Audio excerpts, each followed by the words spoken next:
Avant de commencer l'histoire, dites-nous d'où vous nous regardez en laissant un commentaire ci-dessous. Si cette vidéo vous plaît, n'oubliez pas de liker et de vous abonner. Passez une excellente journée. Bonne lecture. Les portes miroitantes de l'ascenseur de Grayson Enterprises reflétaient l'expression déterminée d'Harper Cole tandis qu'elle ajustait une dernière fois son blazer bleu marine. La voix de sa mère résonnait dans sa tête, « Ma puce, parfois les combats les plus durs sont ceux que l'on choisit pour soi. » À 28 ans, ces mots étaient devenus son armure, surtout les jours comme aujourd'hui où elle devait affronter des gens qui pensaient que tout et tout le monde avait un prix. Les réductions budgétaires des services sociaux avaient durement frappé son département. 3 mois de nuit blanche, de demandes de subventions interminables et de collectes de fonds désespérés n'avaient pas suffi. Le projet de centre communautaire auquel elle avait consacré tout son cœur ne tenait qu'à un fil, et avec lui, l'avenir de dizaines d'enfants qui avaient besoin d'un espace sûr après l'école. L'ascenseur tinta au 45e étage et Harper entra dans un monde qui criait l'argent ancien et le pouvoir nouveau. Les sols de marbre luisaient comme des miroirs, et des fenêtres du sol au plafond offraient une vue vertigineuse sur le pont de Brooklyn au loin. Son quartier d'origine avait l'air différent de là-haut, plus petit, plus distant, comme une peinture plutôt que le quartier vibrant et vivant où elle avait grandi. Mademoiselle Cole, une assistante élégante à la posture parfaite s'approcha d'elle. « Monsieur Grayson va vous recevoir. » Suivant l'assistante à travers un labyrinthe de verre et d'acier, Harper aperçut des fragments de son reflet. Ses boucles en tire-bouchon étaient parfaitement arrangées en un chignon professionnel, et son maquillage minimal mettait en valeur ses yeux bruns chauds et ses pommettes hautes. Elle semblait impeccable, confiante, tout ce qu'elle avait besoin d'être pour convaincre un donateur potentiel de sauver son projet.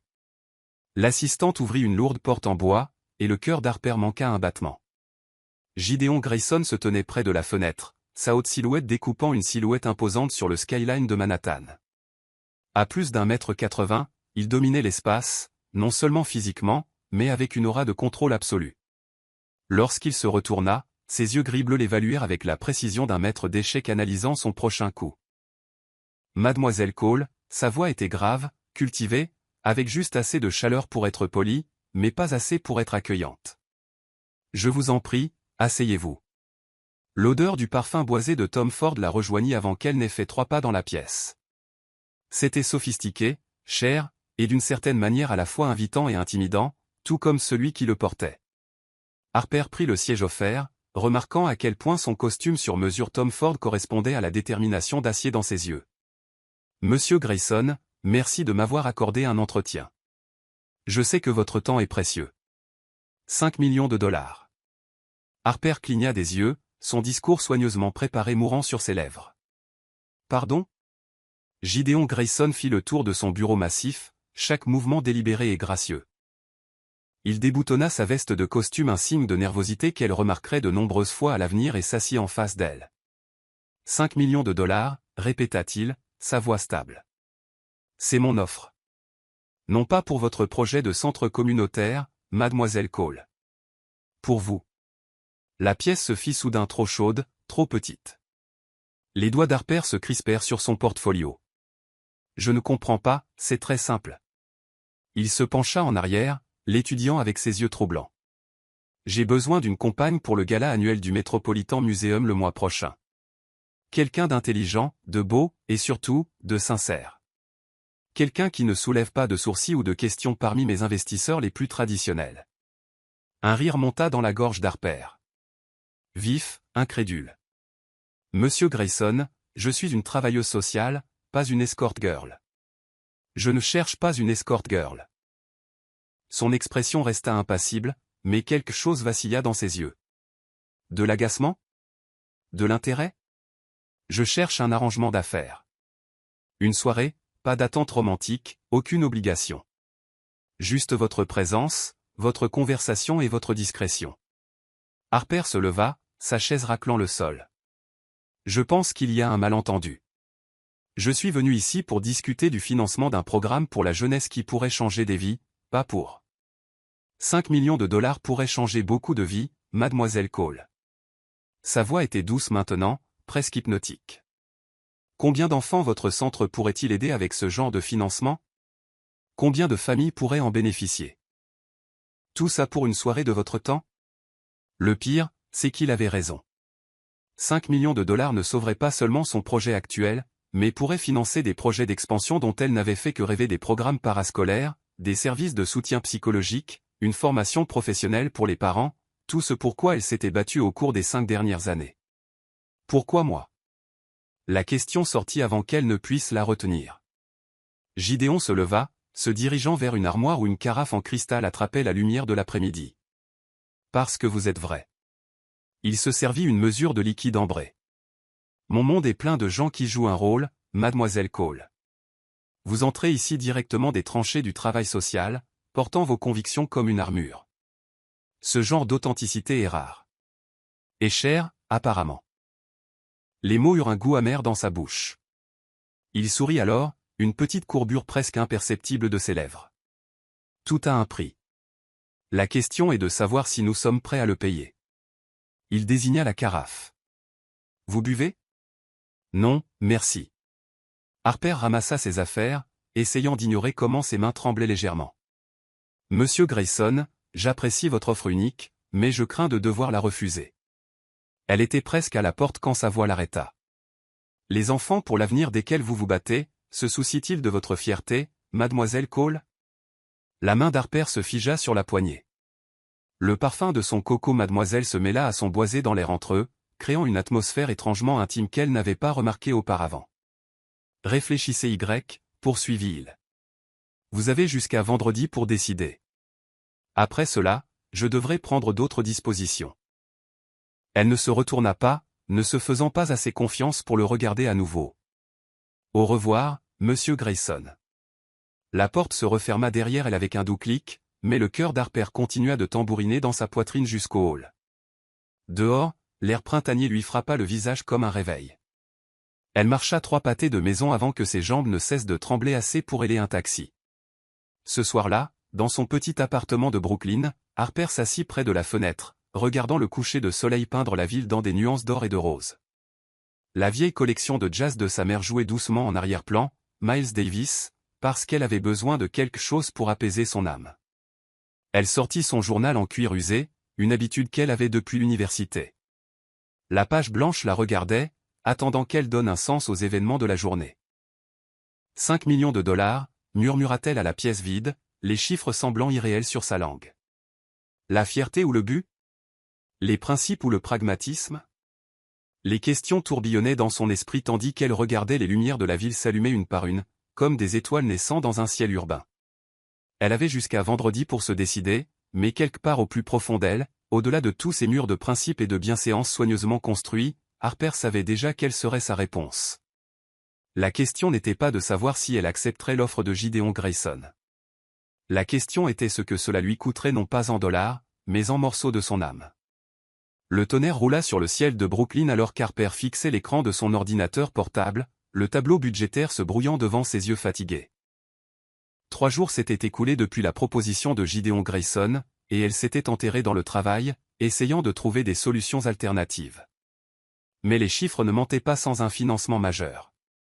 Le centre communautaire n'ouvrirait jamais ses portes. On frappa à la porte de son bureau, la faisant sursauter. « Entrez » cria-t-elle, essuyant rapidement une larme isolée.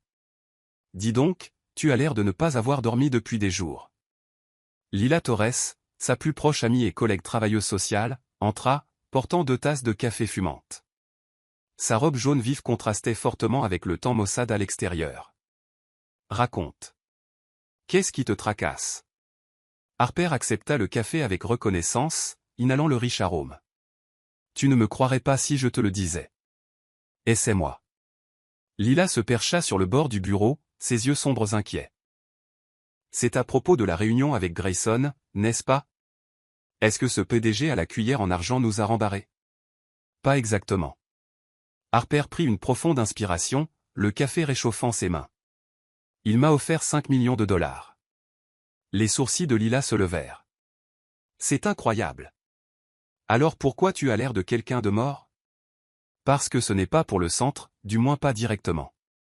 Harper posa sa tasse et se leva, arpentant la pièce jusqu'à la fenêtre.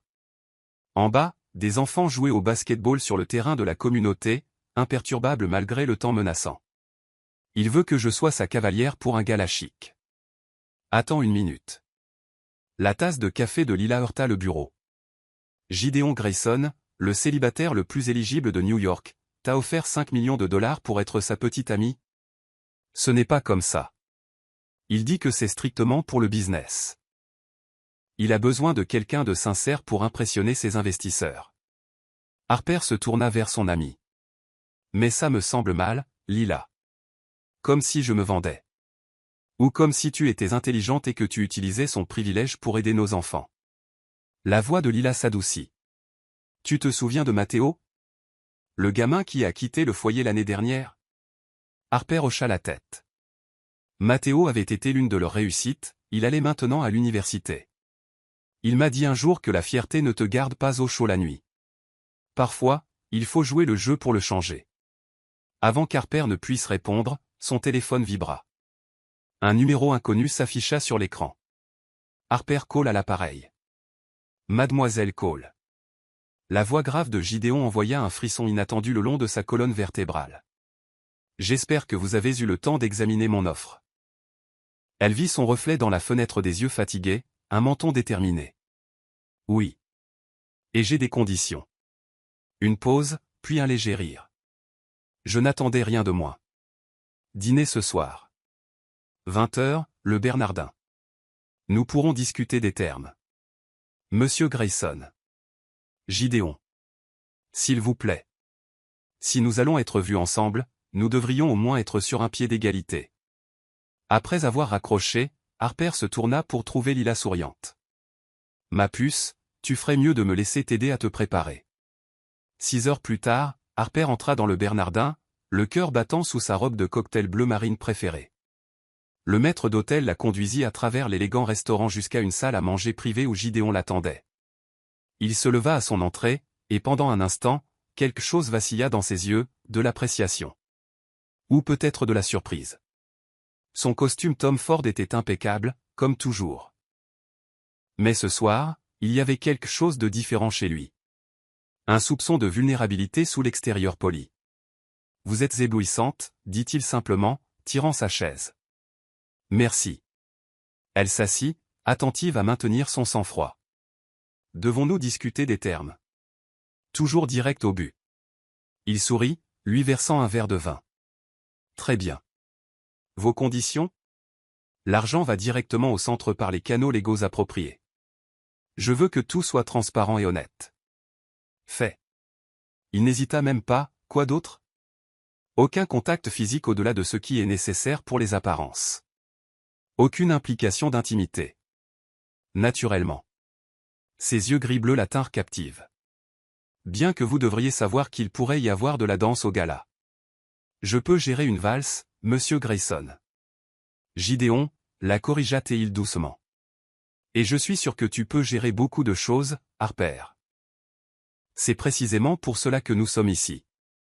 Le serveur arriva avec leur première entrée, et Harper profita de l'interruption pour rassembler ses pensées. La nourriture était exquise de tendre Saint-Jacques avec une délicate sauce à la truffe mais elle y goûta à peine. Harper, il y a autre chose que tu devrais savoir, dit-il après un moment. Julian Pierce sera au gala. Devrais-je connaître ce nom? C'est mon principal concurrent. Brillant, charmant et absolument impitoyable.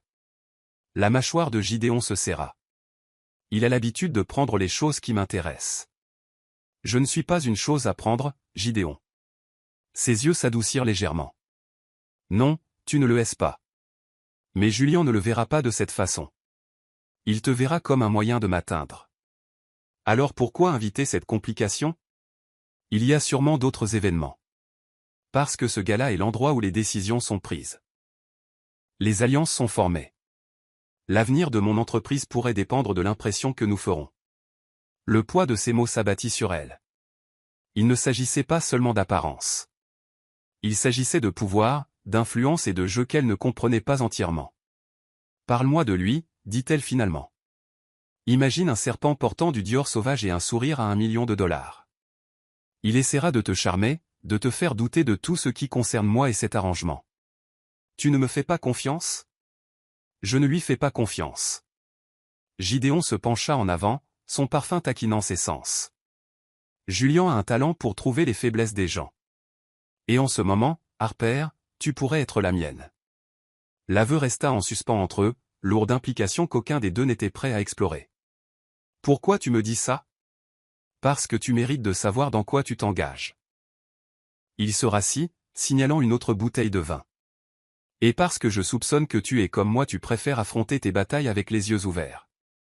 Plus tard ce soir-là, alors que son taxi serpentait dans les rues mouillées de pluie de Brooklyn, l'esprit d'Harper s'emballait. Elle avait accepté ses conditions, signé les contrats qu'il avait préparés d'une manière ou d'une autre. Tout était légal, clair, protégé par des accords de confidentialité qui rendraient Fort Knox accessible. Mais ce n'était pas le contrat qui l'empêcha de dormir cette nuit-là. C'était la façon dont le masque de Gideon avait glissé, juste un instant, quand il l'avait aidé avec son manteau, le léger effleurement de ses doigts contre son épaule, la subtile inspiration de son souffle quand elle s'était retournée pour le remercier. Dans son minuscule appartement, Harper enleva ses talons et sortit son journal. Les pages se remplissaient de questions auxquelles elle ne pouvait pas répondre, de sentiments qu'elle ne pouvait pas nommer. Son téléphone vibra avec un SMS d'un numéro inconnu. Fais de beaux rêves, Mademoiselle Cole. Le jeu commence demain. JP. Harper fixa le message, son pouce accélérant. Julian Pierce. Comment avait-il eu son numéro? Plus important encore, pourquoi faisait-il déjà des mouvements dans un jeu qu'elle comprenait à peine? Elle pensa à l'avertissement de Gideon, aux enfants qui avaient besoin du centre communautaire, à la ligne mince qu'elle marchait entre le pragmatisme et le principe. Dehors, l'orage éclata enfin, la pluie martelant ses fenêtres comme un avertissement de la nature. Mais Harper avait fait son choix. Maintenant, elle n'avait plus qu'à survivre aux conséquences. Elle répondit par un seul mot. Bonne nuit. Que Julian Pierce joue ses jeux. Elle avait 5 millions de dollars de raisons de rester concentrée et les yeux gris-bleus d'un homme à éviter de se perdre. Demain, elle commencerait à apprendre les règles de leur jeu dangereux. Ce soir, elle rêverait du rire des enfants dans un centre communautaire qui n'était plus seulement un fantasme et peut-être, juste peut-être, de la façon dont Gideon Grayson la regardait quand il pensait qu'elle ne le regardait pas. Tiens-toi tranquille, insista Lila, ajustant l'ourlet de la robe bleu nuit qui était arrivée à l'appartement d'Harper ce matin-là. La robe était un chef-d'œuvre d'élégance subtile, ajustée au niveau du corsage avant de se répandre en un léger balayage de tissu qui se déplaçait comme de l'eau quand elle marchait. Chérie, je me fiche de ce que tu dis à propos de ce n'est que du business. L'homme a du goût.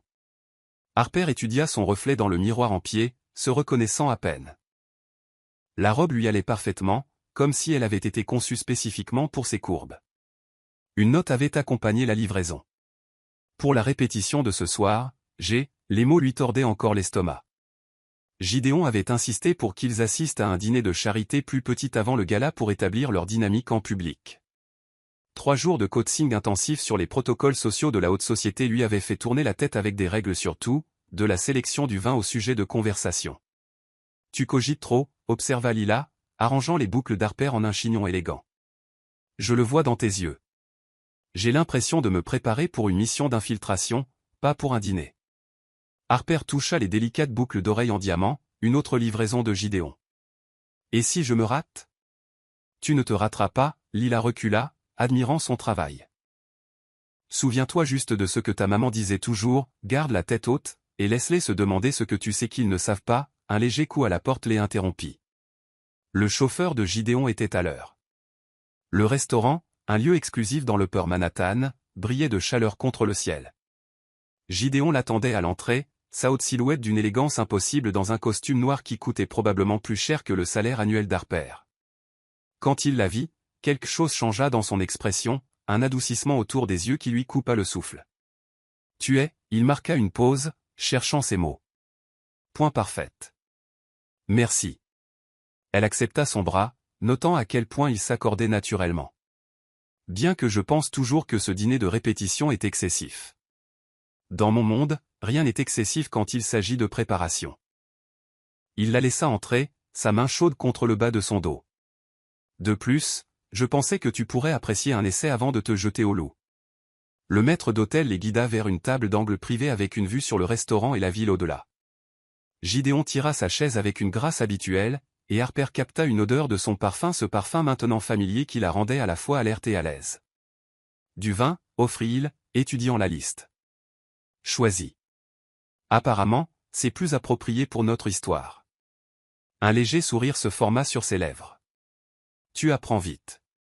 J'ai un bon professeur. Elle croisa son regard. Bien que je ne sois toujours pas clair sur toutes les règles du jeu, c'est simple. Il commanda une bouteille de Bordeaux avec une prononciation parfaite. Nous sortons ensemble discrètement depuis 3 mois, nous nous sommes rencontrés par des amis communs lors d'un événement caritatif. Reste vague, mais crédible. Et quand les gens posent des questions sur mon travail? Dis la vérité. Ses yeux la retinrent. Ta passion pour le travail social est exactement ce qui te rend précieuse dans cette mascarade. Ces gens donnent des millions pour se sentir bien dans leur peau, montre-leur ce que l'impact réel signifie. Le vin arriva et Gideon se livra au rituel de dégustation avec une aisance habituelle. Harper regarda ses mains fortes, élégantes, toujours en contrôle jusqu'à ce qu'elles ne le soient plus. Il est là, dit doucement Gideon, ses doigts se serrant presque imperceptiblement sur son verre. Harper n'eut pas besoin de demander qui c'était, le changement d'énergie était palpable alors que Julian Pierce entrait dans le restaurant. Il se déplaçait comme un homme qui possédait chaque pièce dans laquelle il entrait, sa confiance décontractée, un contraste saisissant avec le pouvoir contrôlé de Gideon. Eh bien, la voix de Julian était douce comme du whisky vieilli alors qu'il s'approchait de leur table. Gideon Grayson enfreint ses propres règles sur le mélange des affaires et du plaisir. Julian. Le ton de Gideon aurait pu geler du champagne. Je n'étais pas au courant que tu fréquentais cet établissement. Je suis les opportunités intéressantes. Les yeux verts de Julian se fixèrent sur Harper, brillant d'un intérêt prédateur. Et tu dois être la charmante mademoiselle Cole. Ta réputation te précède, n'est-ce pas? Harper garda sa voix froide. C'est drôle, je ne savais pas que les travailleurs sociaux avaient une réputation dans vos cercles. Julian rit, un véritable plaisir dansant dans ses yeux. Oh, je l'aime bien, Gideon. Pas étonnant que tu enfreignes toutes tes règles. Il sortit une carte de visite de sa veste, Dior, pas Tom Ford, et la posa à côté de son verre de vin. Quand tu te lasseras de faire semblant avec lui, appelle-moi. J'ai quelques idées sur ton centre communautaire qui pourraient t'intéresser. Ce ne sera pas nécessaire, coupa Gideon. Mais Julian s'éloignait déjà. Profitez bien de votre soirée, les amoureux. Il marqua une pause, ce sourire dangereux toujours en place. Et Gideon, à propos de l'affaire de Tokyo. Tu ferais mieux de vérifier tes chiffres à nouveau. Ils le regardèrent se faufiler dans le restaurant, s'arrêtant pour charmer divers convives avec une aisance habituelle. L'odeur de son Dior sauvage persista, s'opposant aux doutes de Gideon comme des revendications territoriales concurrentes. Que voulait-il dire à propos de Tokyo, demanda doucement Harper. La mâchoire de Gideon se serra. Rien dont tu aies à t'inquiéter. Si cela affecte notre arrangement, si. Il prit une longue gorgée de vin. Julian aime jouer. Ne le laisse pas s'immiscer dans ta tête. Mais il y était déjà, n'est-ce pas? Sa carte semblait brûler sur la nappe blanche, une tentation et une menace enveloppée dans du papier cher. Le reste du dîner se passa en une danse soigneusement orchestrée de petites conversations et de touches subtiles. La main de Gideon effleurait la sienne en attrapant le vin. Ses doigts passaient sur son dos en l'aidant à se lever. Chaque contact envoyait de petites étincelles d'électricité à travers sa peau, et Harper ne pouvait pas dire si cela faisait partie de l'acte ou de quelque chose de plus dangereux. Plus tard, dans sa voiture, les lumières de la ville dessinaient des motifs sur leur visage. « Tu t'es bien débrouillé ce soir, » dit doucement Gideon, même avec l'interruption de Julian. « C'est toujours comme ça? Tout le monde regarde, mesure, cherche les faiblesses? » Oui. Il se tourna vers elle, son profil acéré contre la nuit. « Tu as des doutes? » Non. La réponse vint trop vite, trop fermement. Le centre a besoin de cet argent. Je peux gérer ton monde pendant quelques semaines. Le peux-tu? Sa voix était basse, intime dans la voiture sombre. Parce que Julian avait raison sur une chose, je romps mes règles avec toi. Pourquoi? La voiture s'arrêta devant son immeuble, mais aucun des deux ne bougea pour partir. La pluie avait commencé à tomber, des gouttes dévalant les fenêtres comme des larmes. Parce que parfois les choses les plus précieuses sont celles que nous n'avions jamais l'intention d'acquérir. Il tendit la main, écartant une boucle lâche de sa joue. Le contact s'attarda, chaud contre sa peau. Bonne nuit, Harper. Elle regarda sa voiture disparaître dans la nuit de Brooklyn, son cœur battant la chamade sous les diamants empruntés et la robe de créateur. À l'intérieur de son appartement, elle accrocha soigneusement la robe et enfila son sweatshirt surdimensionné préféré de la NYU. La carte de visite était posée sur son comptoir de cuisine, des lettres noires élégantes semblant se moquer d'elle. Les mots de Julian résonnaient dans son esprit, « Quand tu te lasseras de faire semblant ». Mais c'était le problème, n'est-ce pas? À chaque instant, cela semblait moins être du semblant et plus quelque chose de terriblement réel. Harper ouvrit son journal, mais les mots ne venaient pas. Au lieu de cela, elle se retrouva à toucher sa joue, là où les doigts de Gideon avaient été, se souvenant de la façon dont ses yeux s'étaient assombris quand Julian s'était approché, du mouvement protecteur de son corps vers le sien. Son téléphone vibra avec un SMS, « Fais de beaux rêves, Madame Cole. Tu étais ravissante en bleu. JP. » Quelques secondes plus tard, un autre message. « Merci pour ce soir. Le gala ne saura pas ce qui l'a frappé. J'ai, 2 hommes, 2 messages, 2 jeux très différents joués. » Et quelque part au milieu, Harper commençait à oublier les règles qu'elle s'était si soigneusement fixées. Elle referma son journal sans écrire un mot. Parfois, le silence en disait plus que n'importe quelle confession. Le Metropolitan Museum of Art brillait comme un palais de rêve contre le skyline de Manhattan. Harper se tenait en haut du grand escalier, son cœur tambourinant sous la robe Oscar de la renta sur mesure que Gideon avait envoyée. La robe était un chef-d'œuvre de bordeaux profond, avec des perles complexes qui captaient la lumière à chaque mouvement. Ses boucles étaient relevées élégamment, des pendants en diamant à ses oreilles attrapant la lumière chaude. « Respire », murmura Gideon à côté d'elle, sa main chaude contre le bas de son dos. « Tu es éblouissante. » Elle se tourna pour l'étudier, impeccable dans son smoking, les boutons de manchette en platine subtile attrapant la lumière. Mais quelque chose n'allait pas. Sa mâchoire était trop serrée, ses épaules trop tendues. « L'affaire de Tokyo, murmura-t-elle. Un muscle se contracta dans sa joue. Disons simplement que l'avertissement de Julian n'était pas entièrement sans fondement.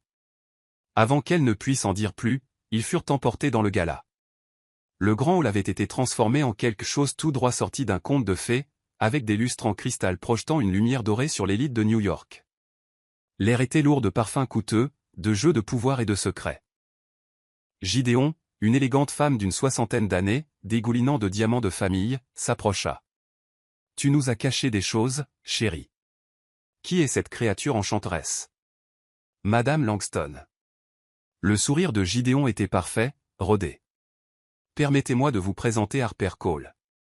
Harper, Eleanor Langston est au conseil d'administration de plusieurs fondations caritatives majeures. » Harper sentit l'évaluation avisée de la femme derrière son sourire social. C'était ça, le premier test. « Je crois comprendre que vous travaillez dans les services sociaux ? » Le ton de Madame Langston portait un soupçon de surprise. « Oui, c'est le cas. » Harper releva légèrement le menton. « Actuellement, je développe un projet de centre communautaire complet à Brooklyn. Nous nous concentrons sur les programmes parascolaires, la formation professionnelle pour les parents et le soutien en santé mentale. » Les yeux de Madame Langston s'aiguisèrent d'intérêt. « Le soutien en santé mentale ?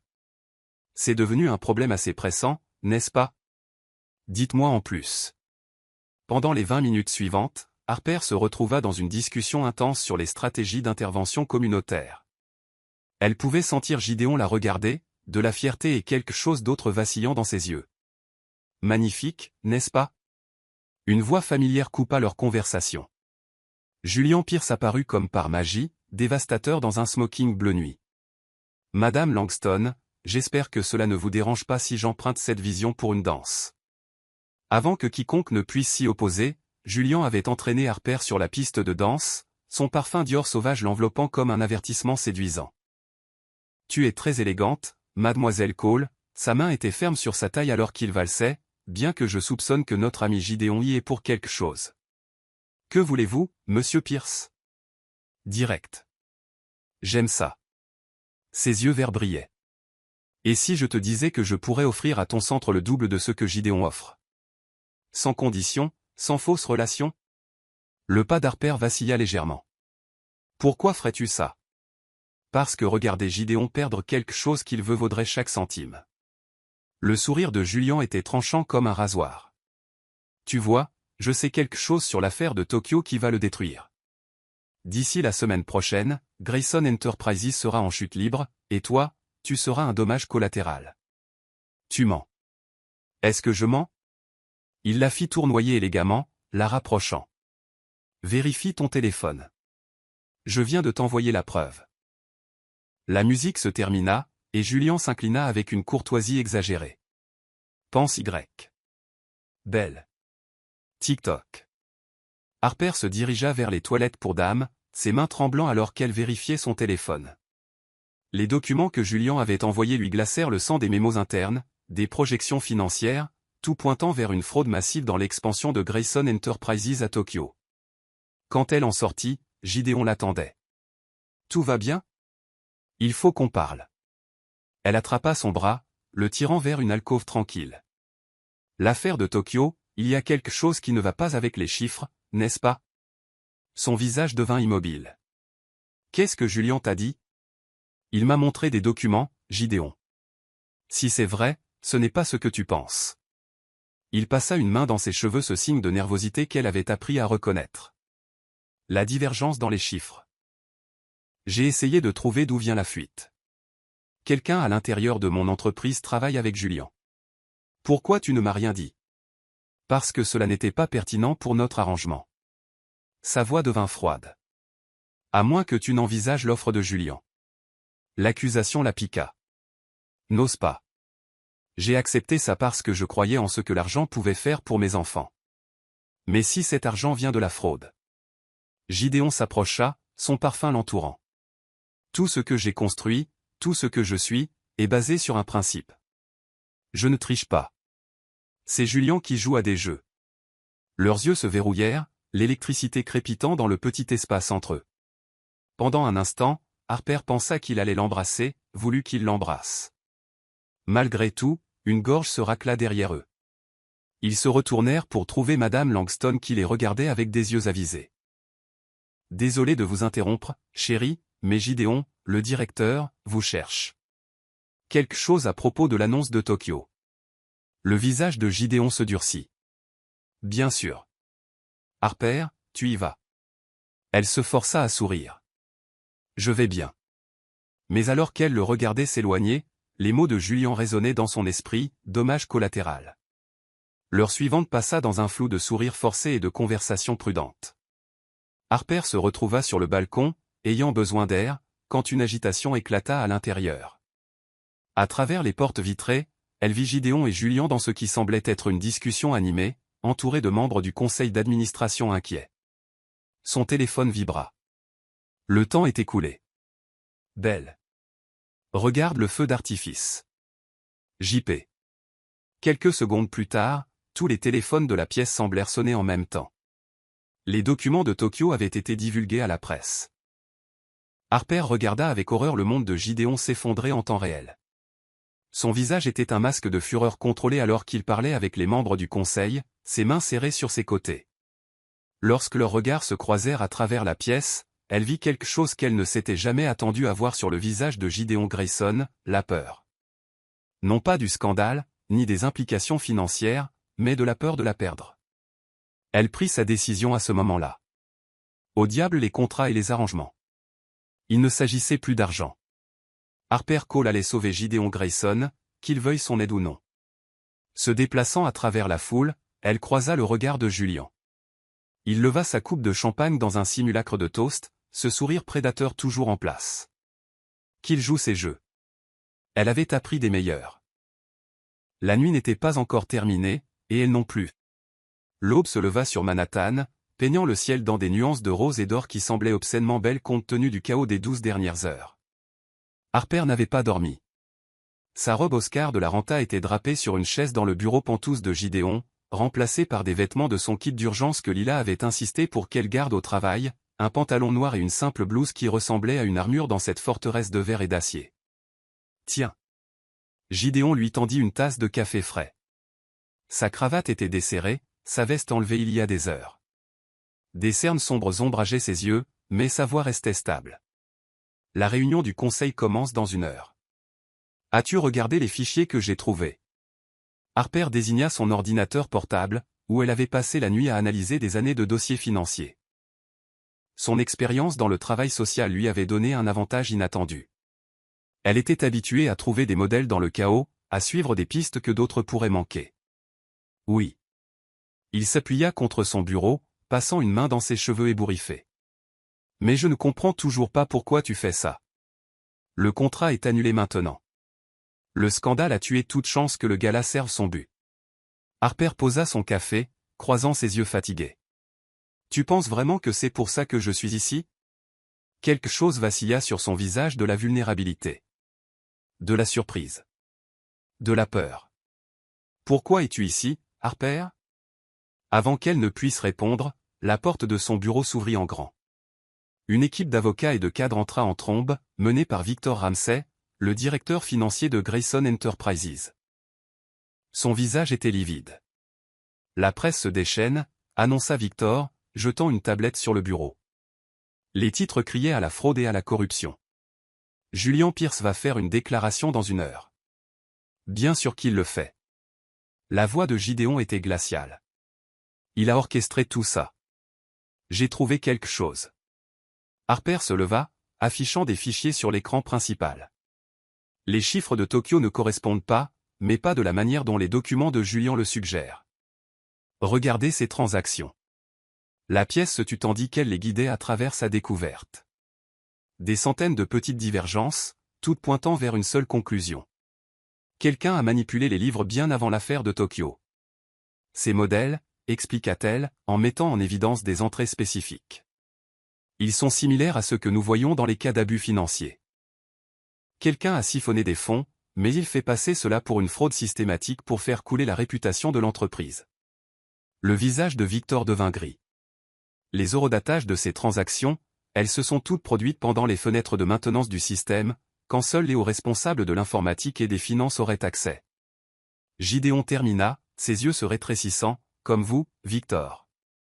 Le directeur financier se précipita vers la porte, mais Gideon fut plus rapide. En quelques secondes, la sécurité avait maîtrisé Victor. Tu travaillais avec Julian. Ce n'était pas une question. Depuis combien de temps? Tu ne comprends pas, cracha Victor. Pierce m'a offert le double de mon salaire, plus un pourcentage de Grayson Enterprises quand il prendrait le contrôle. Tout ce que j'avais à faire était de planter les preuves. Harper regarda le visage de Gideon, voyant la trahison le frapper profondément. Ce n'étaient pas de simples employés. C'étaient des gens en qui il avait confiance, des gens avec qui il avait construit son empire. Sortez-le d'ici, ordonna Gideon, et appelez nos amis de la SEC. Ils voudront voir ça.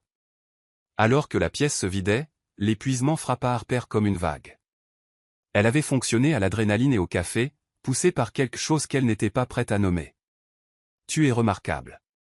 La voix de Gideon était douce derrière elle.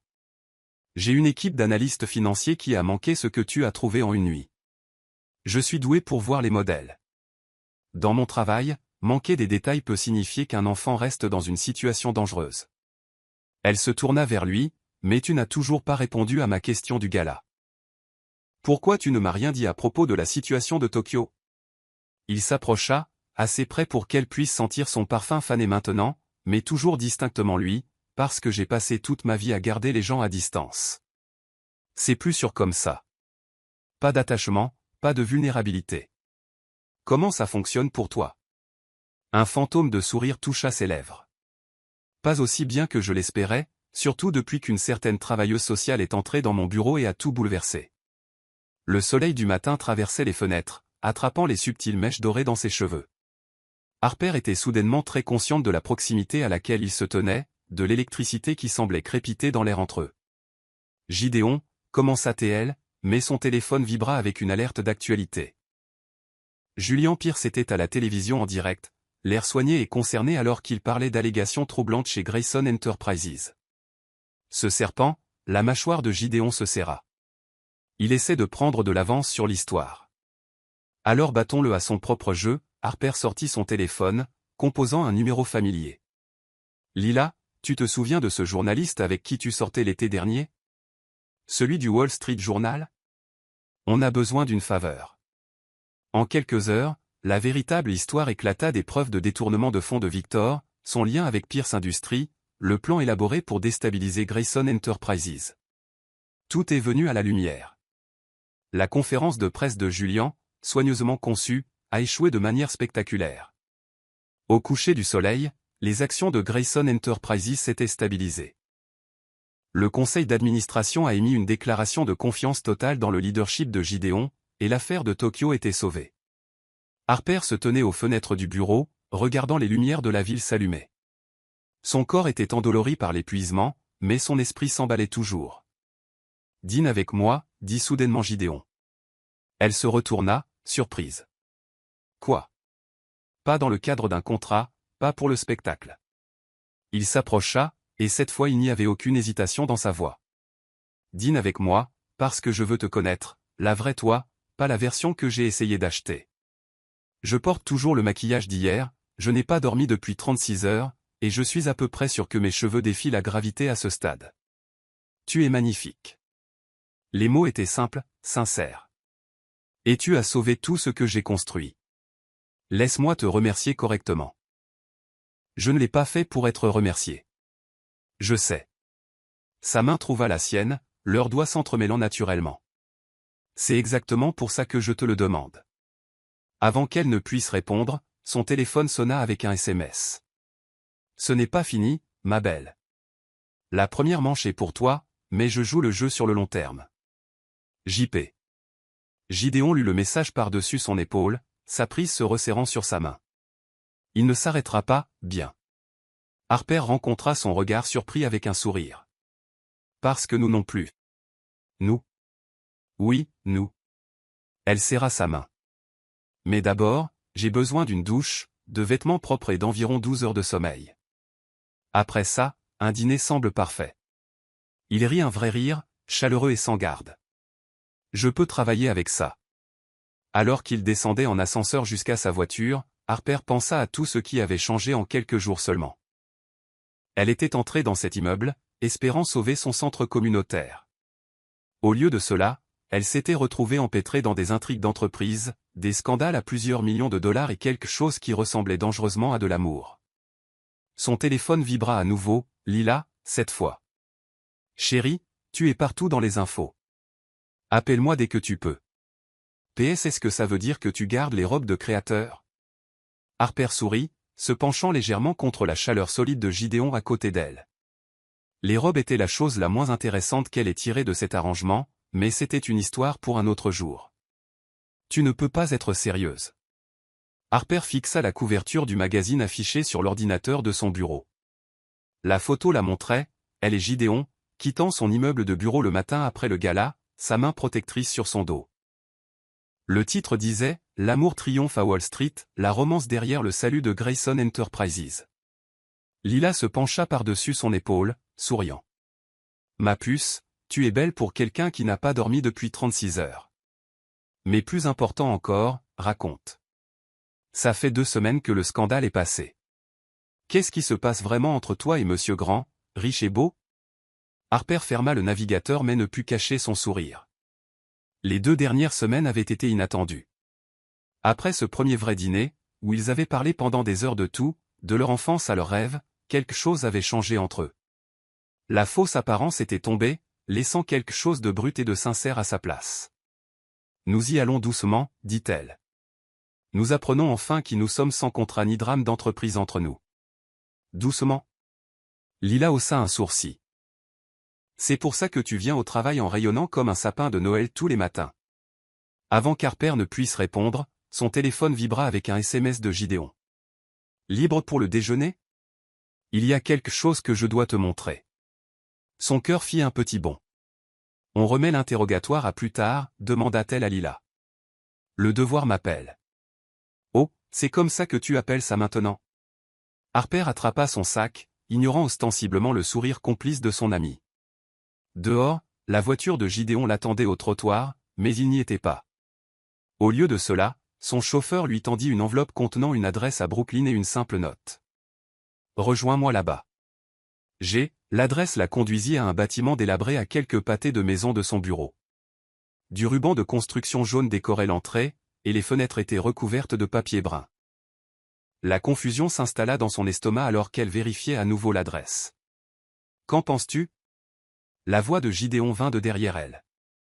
Il portait un pull et un pantalon décontractés aujourd'hui, sa version de « habillé cool », mais il paraissait d'une manière ou d'une autre encore plus beau que dans ses costumes habituels.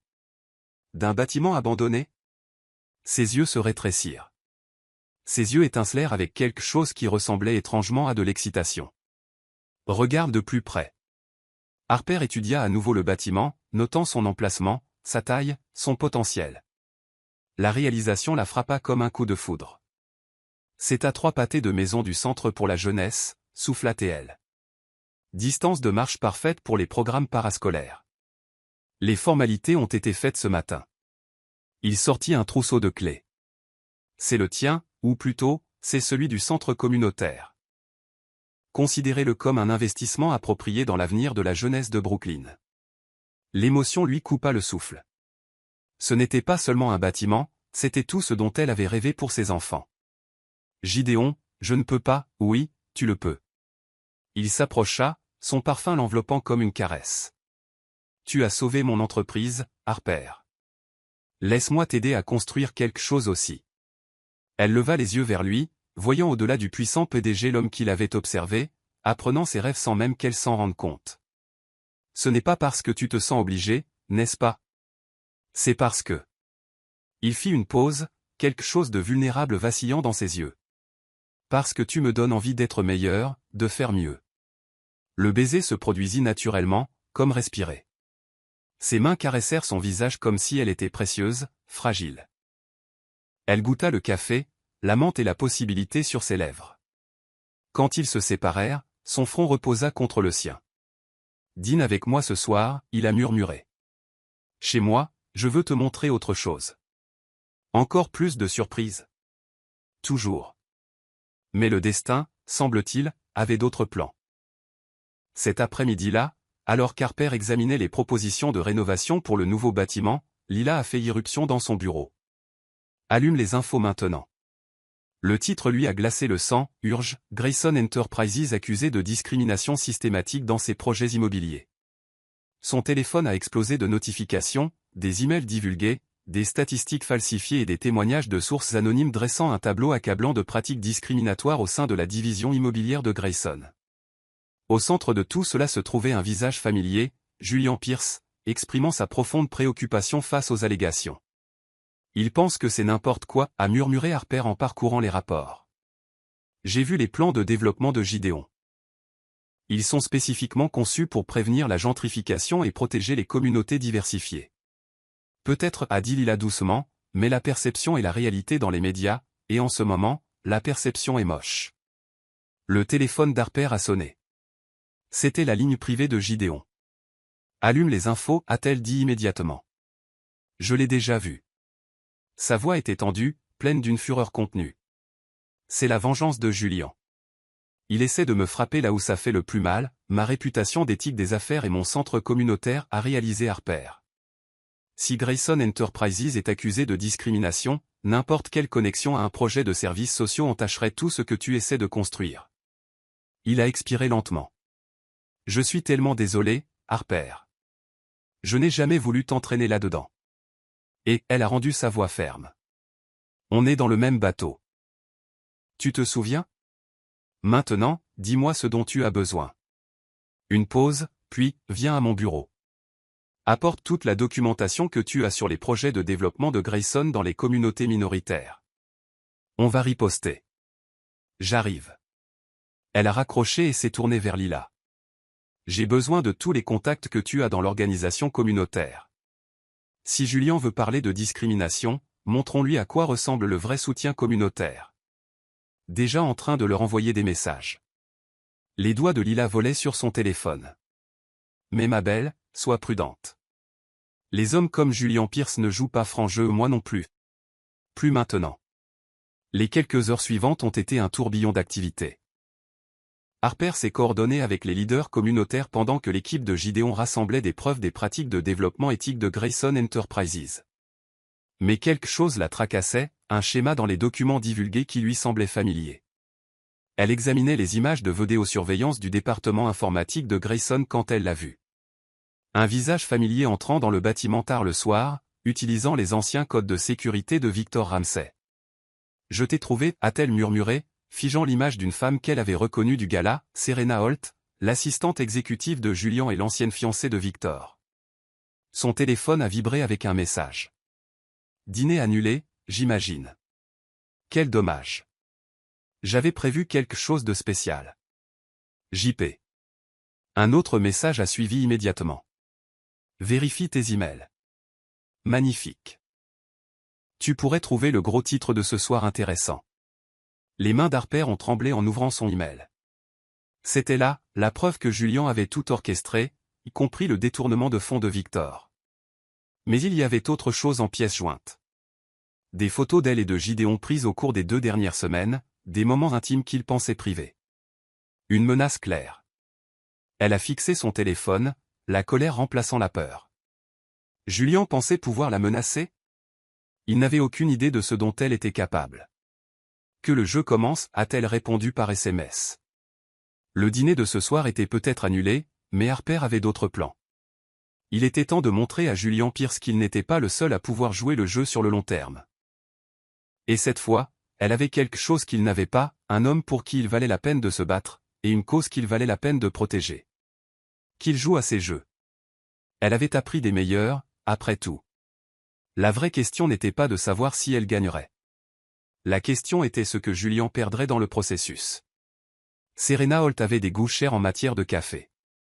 Harper a observé depuis une table de coin dans le café chic de Manhattan l'assistante exécutive de Julian commander sa boisson compliquée habituelle. 3 semaines de surveillance avaient révélé la routine matinale prévisible de Serena, un schéma qui allait enfin se révéler utile. Tu es sûr de ça? La voix de Lila a grésillé dans l'oreillette d'Harper. Son ami était posté à l'extérieur, guettant tout signe de Julian ou de sa sécurité. Non, a admis Harper doucement, mais c'est notre meilleure chance. Elle avait passé la semaine précédente à construire ce moment, posant les bases avec une précision minutieuse. Les allégations de discrimination contre Grayson Enterprises avaient fait des ravages.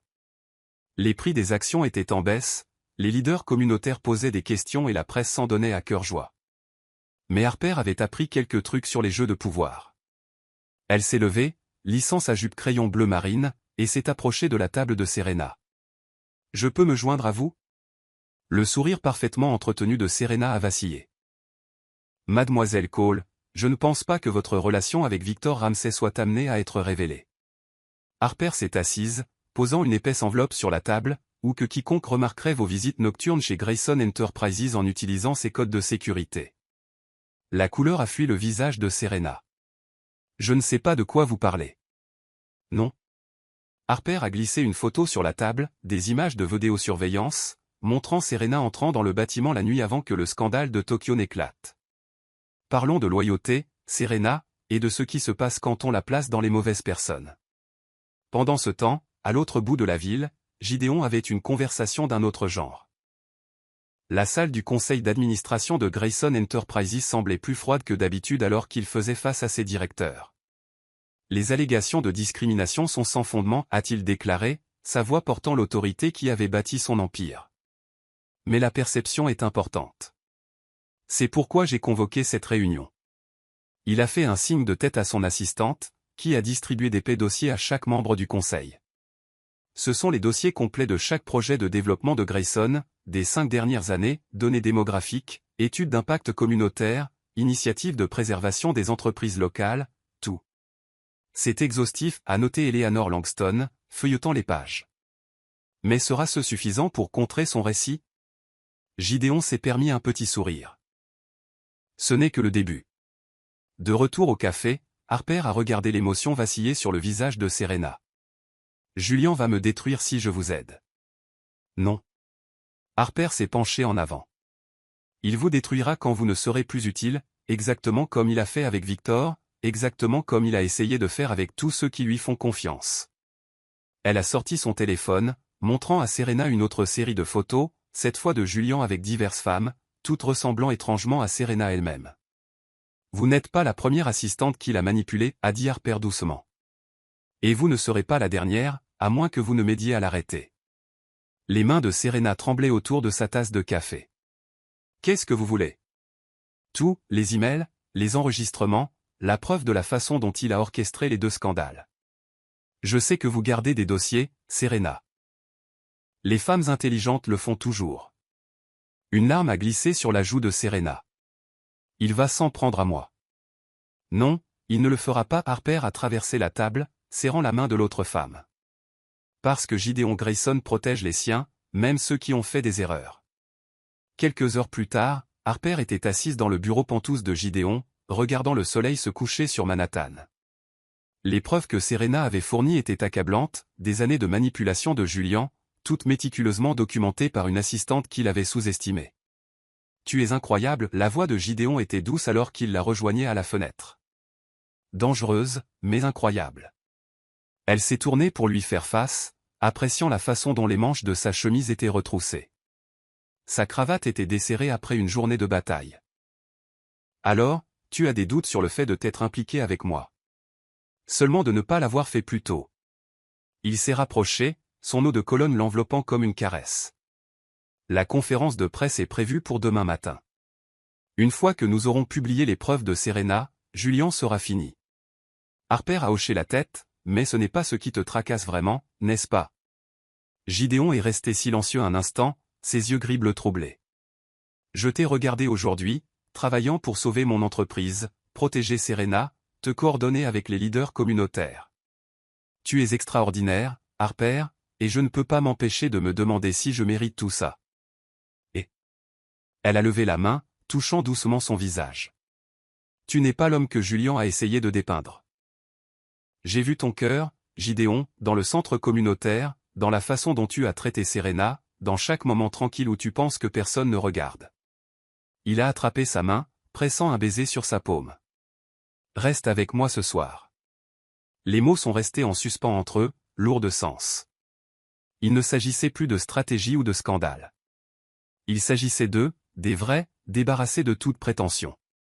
Nous avons encore du travail, a-t-elle murmuré, mais sa détermination faiblissait alors qu'il la tirait plus près. Ça peut attendre. Ses lèvres ont trouvé son cou et le monde d'Harper s'est réduit à la sensation de son toucher. Tout le reste pouvait attendre, mais l'univers avait d'autres plans. Son téléphone a vibré de façon urgente, le ton d'urgence de Lila. Le message lui a glacé le sang. Allume les infos maintenant. Julian vient d'annoncer ses fiançailles avec Serena. Non, a soufflé Harper, se saisissant de la télécommande. C'était là, Julian et Serena sur toutes les chaînes, l'air parfaitement amoureux alors qu'il glissait une bague en diamant massive à son doigt. Une source proche du couple confirme que ce n'est pas une décision soudaine, a annoncé le journaliste. Ils se fréquentaient en secret depuis des mois, rendant le témoignage de Madame Holt sur les violations éthiques de Grayson Enterprise encore plus crédible. La mâchoire de Gideon s'est serrée. Il savait. D'une certaine manière, il savait que nous l'avions approché. Non. Harper a fixé l'écran, observant la performance de Serena. Quelque chose n'allait pas dans son sourire, sa posture. Ce n'est pas une contre-attaque. C'est un appel à l'aide. Elle a attrapé son téléphone, composant rapidement. Lila, trouve-moi tout ce que tu peux sur les relations précédentes de Julian, plus tous les rapports d'incidents domestiques. Ordre de restriction, tout. Serena n'est pas juste son pion. Elle est sa prisonnière. Gideon la regardait avec un mélange d'admiration et d'inquiétude. À quoi penses-tu? Je pense, Harper a rencontré ses yeux, une détermination féroce brûlant dans sa poitrine, qu'il est temps de changer les règles du jeu. Fini les tactiques d'entreprise. Fini les jeux de pouvoir poli. Elle a cherché un autre numéro, la ligne privée d'Eleanor Langston. Si Julian veut rendre sa personnelle, rendons sa personnelle. Je connais des défenseurs des victimes de violences domestiques qui seraient très intéressés par son schéma de comportement. Harper, la voix de Gideon était douce mais pressante. Ça pourrait devenir dangereux. Je sais. Elle a redressé ses épaules. Mais j'ai passé ma carrière à protéger les gens d'hommes comme lui. Je ne vais pas m'arrêter maintenant. Il l'a étudié pendant un long moment, puis a hoché la tête. Qu'est-ce que tu as besoin de moi? Ta confiance, et peut-être ton équipe de sécurité privée. Un sourire fantôme a touché ses lèvres. Tu as eu les deux plus longtemps que tu ne le sais. Dehors, les lumières de la ville clignotaient, une par une, comme des étoiles naissant dans un ciel urbain. Demain apporterait de nouvelles batailles, de nouvelles stratégies, de nouveaux risques. Mais ce soir, dans ce moment, Harper savait une chose avec une certitude absolue, l'amour n'était pas une faiblesse que Julian pouvait exploiter. C'était la force qui allait finalement le faire tomber. La chemise cartonnée marron a atterri sur le bureau d'Harper avec un lourd bruit sourd. Lila se tenait au-dessus d'elle, son sourire habituel remplacé par une détermination sombre. 5 femmes, a-t-elle dit doucement, toutes d'anciennes assistantes ou petites amies de Julian Pierce, toutes avec des histoires similaires, et toutes trop terrifiées pour se manifester. Harper a ouvert le dossier, le cœur serré en lisant. Le schéma était clair, de jeunes femmes ambitieuses attirées dans l'orbite de Julian, isolées de leurs amis et de leurs familles, puis contrôlées par une combinaison d'opportunités de carrière et de menaces subtiles. Celle-ci, Lila a pointé une photo d'une femme aux yeux hantés, Sophie Bennett. Elle était son assistante il y a 3 ans. Maintenant, elle travaille dans un refuge pour femmes à Boston, aidant les autres à échapper à exactement ce qu'elle a vécu. L'as-tu contactée? Elle est prête à parler, mais seulement en personne et seulement à toi. Harper a regardé sa montre. Le soleil du matin commençait tout juste à peindre l'horizon de Manhattan dans des tons d'or et de promesses. Réserve-moi une place dans le prochain train pour Boston. C'est déjà fait. Lila lui a tendu un billet. Mais ma belle, tu dois lui dire. Comme s'il avait été invoqué par leur conversation, le téléphone d'Harper s'est allumé avec le nom de Gideon. Son cœur a fait ce familier battement qu'il faisait toujours maintenant, même si l'inquiétude lui rongeait l'estomac. Bonjour. Sa voix était chaleureuse à travers le haut-parleur. As-tu vu les rapports boursiers d'aujourd'hui? Non. J'étais concentré sur d'autres recherches. Une pause. La situation de Serena, Gideon. Harper a fermé les yeux, rassemblant son courage. Je vais à Boston aujourd'hui. Il y a quelqu'un à qui je dois parler à propos de Julian. Le silence qui a suivi était lourd d'une inquiétude tacite. Laisse-moi envoyer la sécurité avec toi. Cela ne ferait qu'attirer l'attention. Je dois faire ça discrètement. Harper, sa voix est devenue plus basse, intense. Julian surveillait ton appartement. Mon équipe a repéré sa voiture là-bas hier soir. Un frisson a parcouru sa colonne vertébrale, mais elle a forcé sa voix à rester stable. C'est une raison de plus pour agir vite. L'annonce des fiançailles nous fait gagner du temps, mais Serena n'en a plus beaucoup. Laisse-moi au moins avoir le jet de la compagnie prêt. Si quoi que ce soit ne va pas, j'appellerai. Je te le promets. Elle a adouci son ton. Fais-moi confiance, Gideon. C'est ce que je fais. J'aide les gens à échapper à des hommes comme lui. Je te fais confiance. Les mots avaient un poids au-delà de leur simple sens. Reviens juste vers moi. L'émotion brute dans sa voix a coupé sa respiration. Toujours. 4 heures plus tard, Harper était assise dans un café tranquille de Boston, regardant Sophie Bennett remuer son thé intact. La femme était élégante mais tendue, comme un cerf prêt à s'enfuir. Il est plus intelligent maintenant, a finalement dit Sophie, sa voix à peine plus qu'un murmure. Avec moi, il apprenait encore sa technique. Les ecchymoses physiques, elles étaient trop évidentes. Maintenant, il laisse des marques que personne ne peut voir. Les preuves que vous avez gardées, Harper s'est penché en avant. Seriez-vous prête à les partager? Les mains de Sophie ont tremblé. Il saura que c'était moi. Non, il ne le saura pas. Parce que nous ne construisons pas juste un dossier contre lui, nous construisons un mouvement. Harper a sorti son téléphone, montrant à Sophie le groupe de médias sociaux privés qu'elles avaient créé. Regardez combien de femmes ont déjà rejoint, toutes partageant des histoires similaires, mais aucune n'est devenue publique. Elles le feront, ensemble.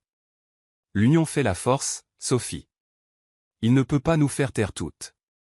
Avant que Sophie ne puisse répondre, le téléphone d'Harper a vibré avec un SMS urgent de Lila, 911. Serena, à l'hôpital. Accident à Pierce Tower. Je dois y aller. Harper s'est levé rapidement. Mais Sophie, pensez à ce que j'ai dit. Vous n'êtes plus seule. Le trajet en train pour retourner à New York a été une agonie, chaque minute semblait durer 1 heure, alors qu'Harper se coordonnait avec Lila, des groupes de défense des droits des femmes et l'équipe juridique de Gideon. Au moment où elle a atteint l'hôpital presbytérien de Manhattan, un plan se formait. Elle a trouvé Serena dans une chambre privée, ses traits élégants gâchés par une chute qui avait laissé des ecchymoses suspectes. Julian avait déjà raconté l'histoire à la presse, un accident tragique, sa fiancée bien-aimée trébuchant dans les escaliers avec ses talons hauts. Il sait, a murmuré Serena, quand elles étaient seules. À propos de notre réunion. À propos de tout. Il a dit que personne ne me croirait maintenant après l'annonce des fiançailles. Il a tort. Harper a pris sa main doucement. Regarde ton téléphone.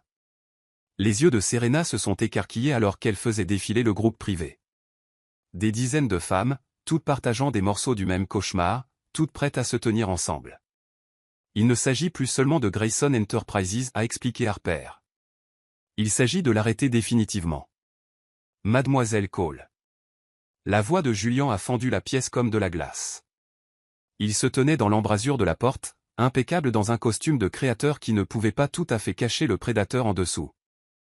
Les heures de visite sont terminées. En fait, une nouvelle voix s'est jointe à eux. Elles ne le sont pas. Gideon a rempli l'embrasure de la porte derrière Julian, et il n'était pas seul. Eleanor Langston se tenait avec lui, ainsi qu'une femme qu'Harper a reconnue sur les photos, une autre des anciennes assistantes de Julian.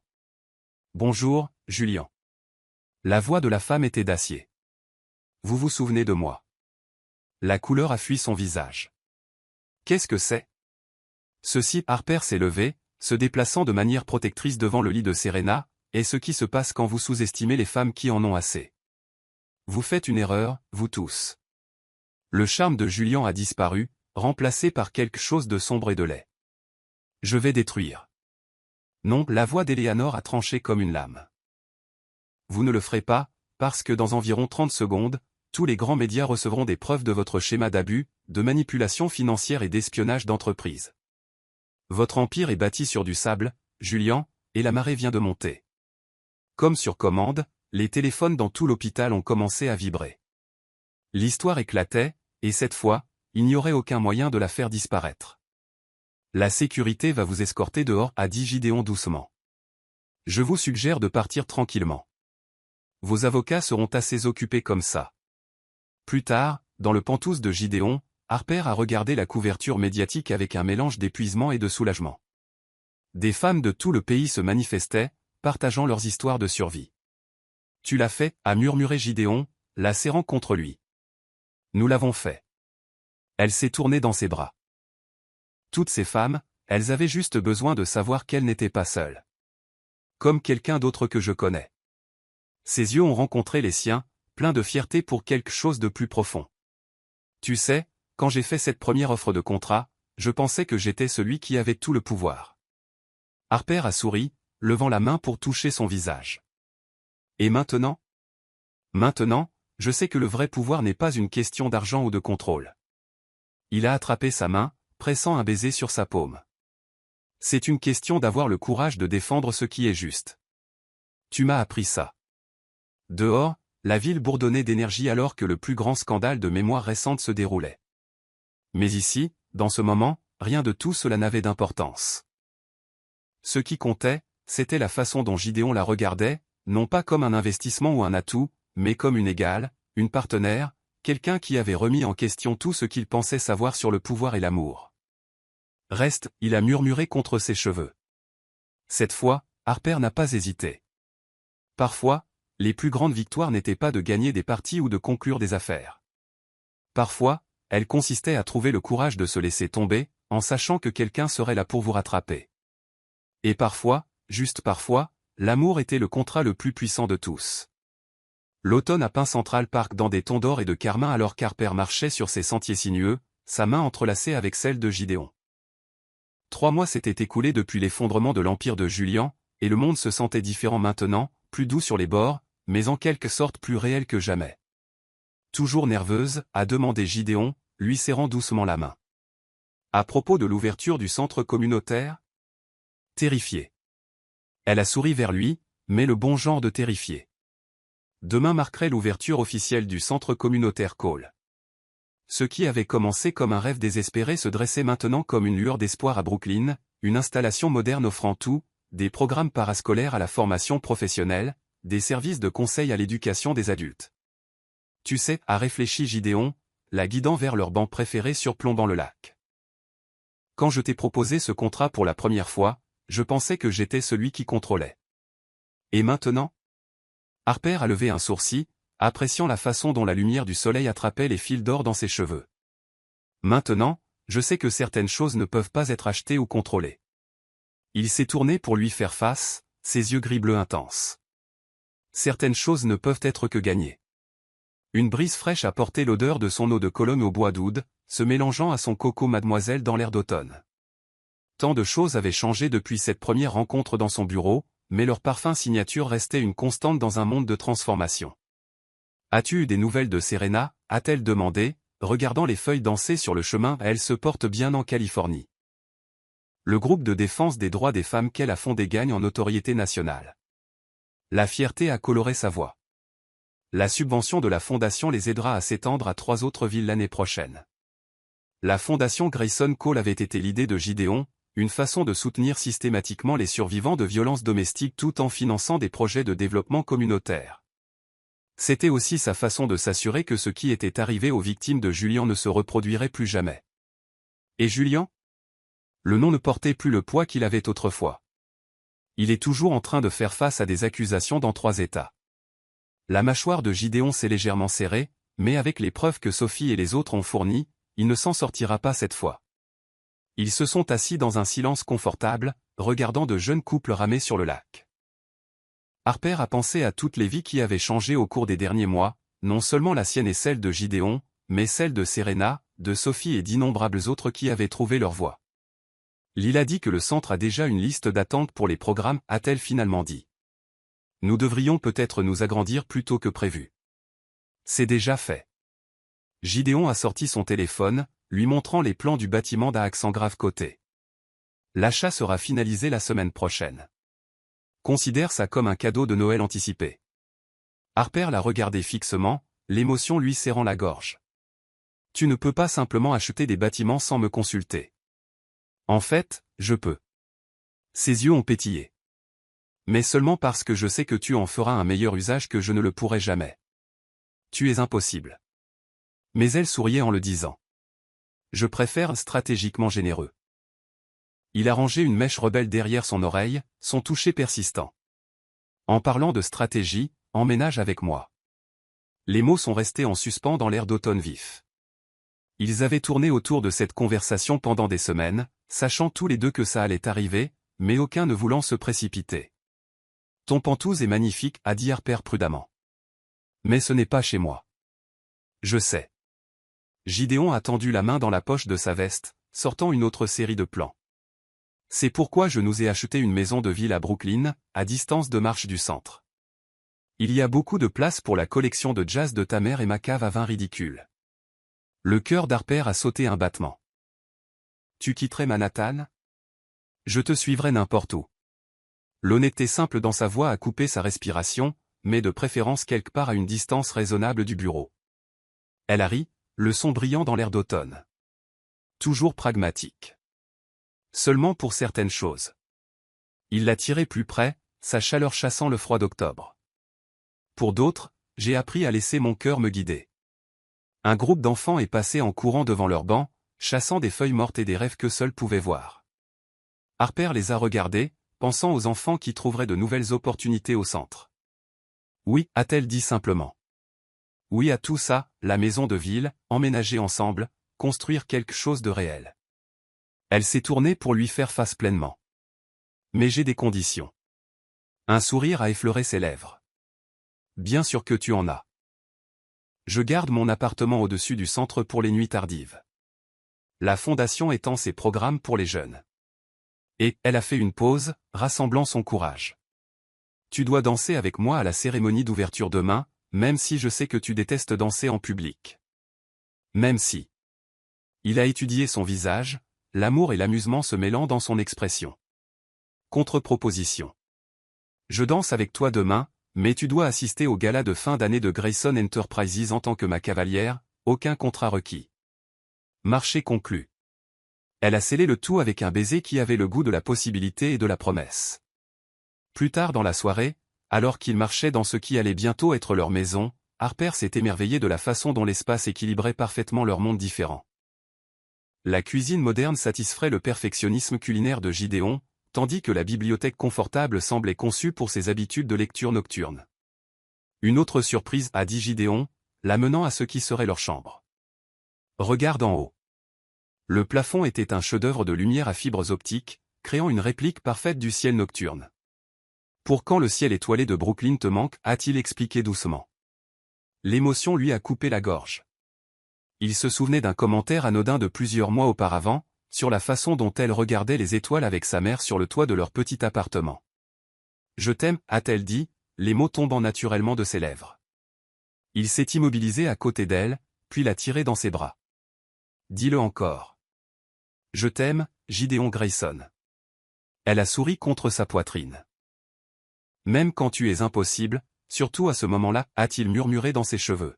« Je t'aime aussi, Harper Cole, même quand tu me fais danser en public. » Dehors, Brooklyn bourdonnait de son énergie habituelle, des sirènes et des rires, des rêves et de la détermination.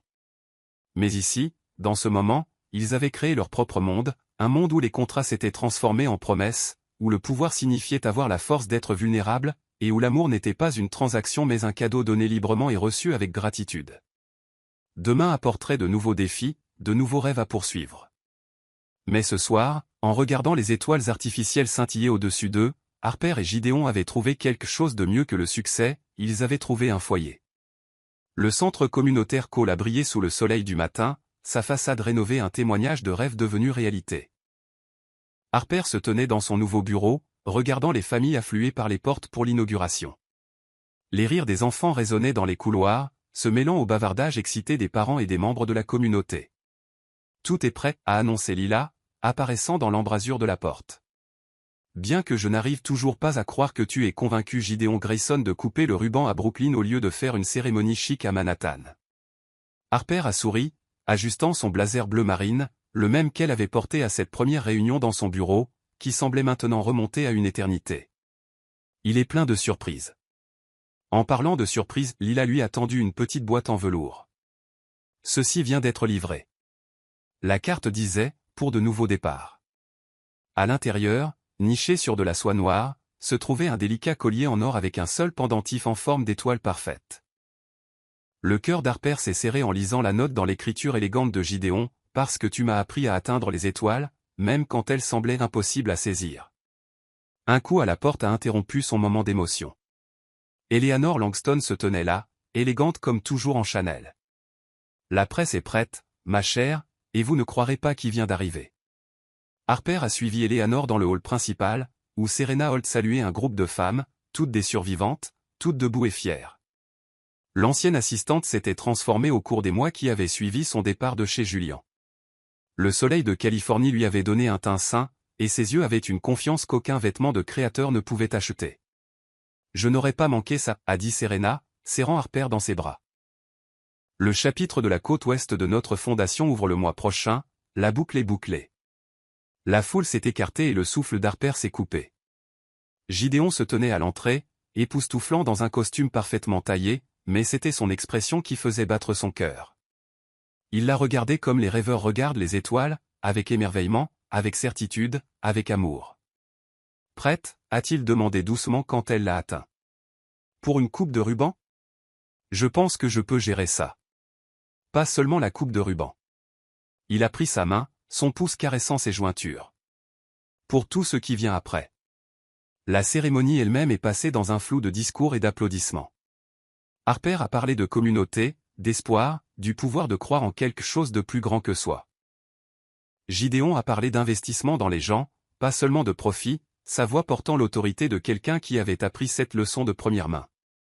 Mais ce sont les visages des enfants qu'Harper se souviendrait le plus, leurs yeux grands ouverts de possibilités alors qu'ils exploraient le laboratoire informatique, le studio d'art, la bibliothèque remplie de livres et de rêves. « Madame Cole ?» Une petite voix a attiré son attention. Une fille, pas plus de 12 ans, lui a tendu une carte faite à la main. « Merci d'avoir construit cet endroit. Maman dit que ça signifie que je peux rester dans le programme scientifique après l'école maintenant. » Harper s'est agenouillé au niveau de la fille, l'émotion lui serrant la gorge. « Comment t'appelles-tu, Amara ? » « Eh bien, Amara, je pense que tu vas faire des choses incroyables. » Elle a levé les yeux pour trouver Gideon qui les regardait, ses yeux doux. « Parfois, tout ce dont nous avons besoin, c'est d'une chance de prouver de quoi nous sommes capables. » L'après-midi a glissé dans la soirée, et le centre bourdonnait d'activités. Les leaders communautaires se sont mêlés aux donateurs d'entreprises. Les travailleurs sociaux ont discuté avec les éducateurs.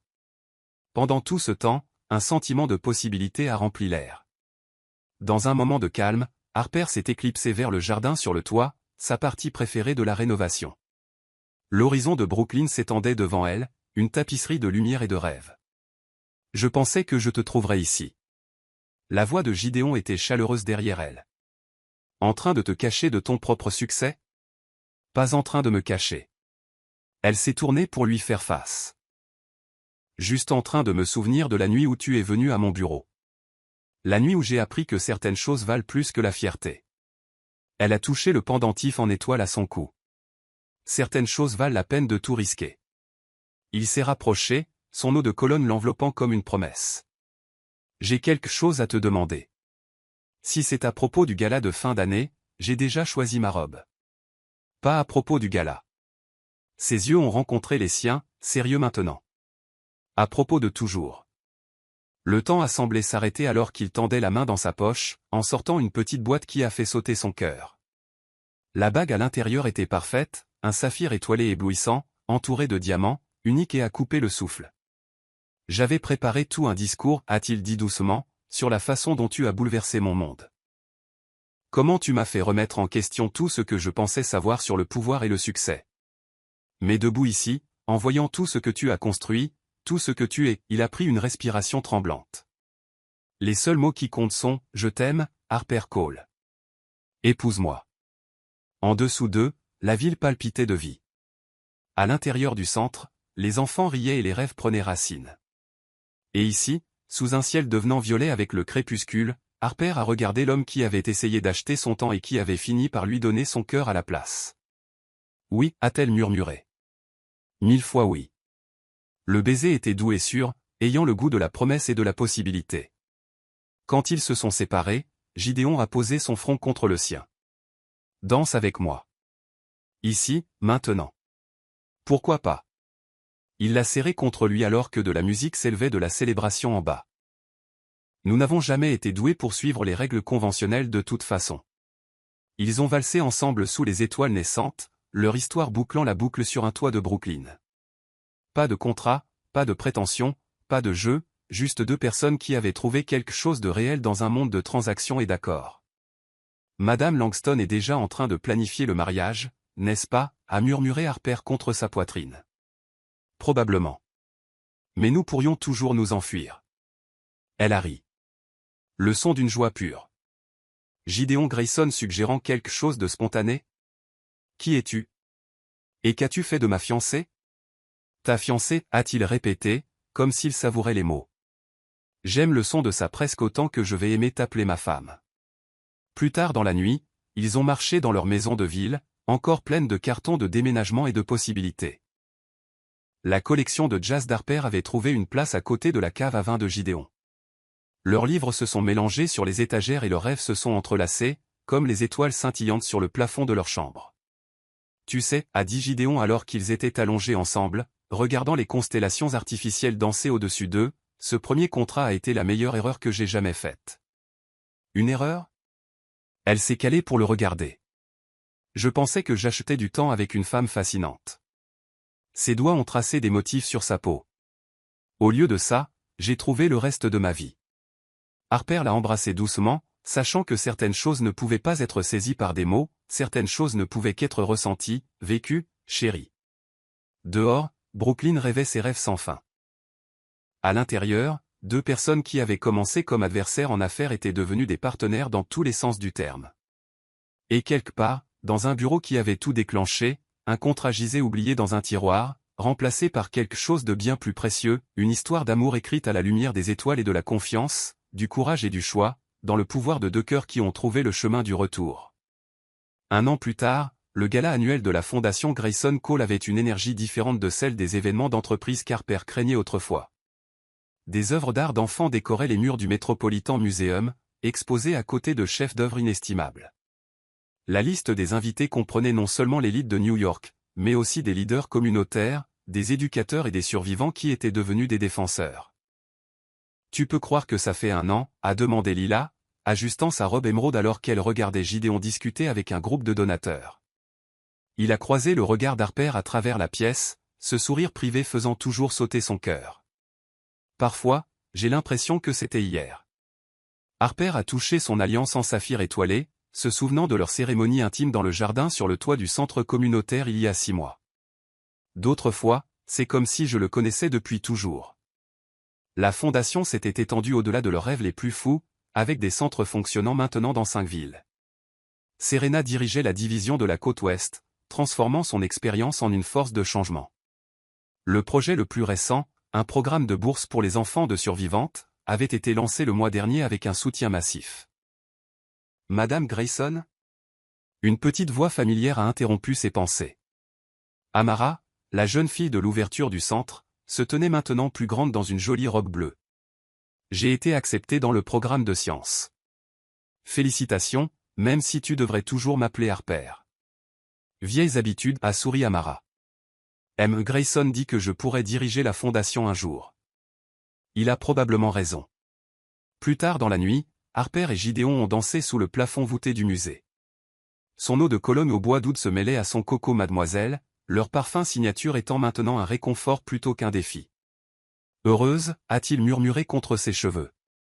Elle a souri contre sa poitrine, bien que nous devrions leur dire bientôt. Sa main a glissé vers son ventre, encore plat, mais abritant leur tout nouveau rêve. Demain. Ce soir est fait pour célébrer le chemin parcouru. Au-dessus d'eux, à travers le plafond de verre du musée, de vraies étoiles scintillaient, témoins d'une histoire d'amour qui a commencé par un contrat et qui s'est terminée par toujours. Après tout, certaines affaires étaient écrites dans les étoiles. La fin. Si j'étais à la place d'Harper, confronté au dilemme moral d'accepter le contrat d'1 million de dollars de Gideon pour simuler une relation, je me débattrais avec la même tension qu'elle, l'intégrité personnelle contre la chance de faire une différence tangible. D'un côté, mes principes crieraient contre le fait de me monétiser. Cela ressemblerait à une trahison de l'authenticité, transformer quelque chose d'aussi personnel qu'une relation en une transaction. Je m'inquiéterais du précédent que cela crée, non seulement pour moi, mais pour la façon dont les autres perçoivent mes valeurs.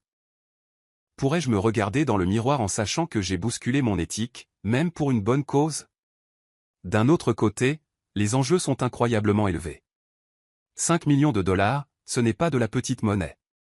C'est une bouée de sauvetage pour des dizaines d'enfants défavorisés qui auraient un espace sûr, une éducation et des opportunités qu'ils n'auraient peut-être jamais eues autrement. Dans le travail social, on apprend vite que la fierté ne remplit pas les estomacs vides ou ne guérit pas les foyers brisés. Le côté pragmatique de moi dirait qu'une nuit d'inconfort pourrait l'emporter sur des années de lutte, que la fin pourrait justifier les moyens lorsque l'impact est aussi réel. Je m'en ferai probablement jusqu'à la date limite, mais je pense que j'accepterai l'accord, comme Harper l'a fait, parce que la chance de changer des vies l'emporte sur le pincement temporaire de mon ego. L'intégrité est importante, mais elle n'est pas absolue. C'est un outil, pas une chaîne.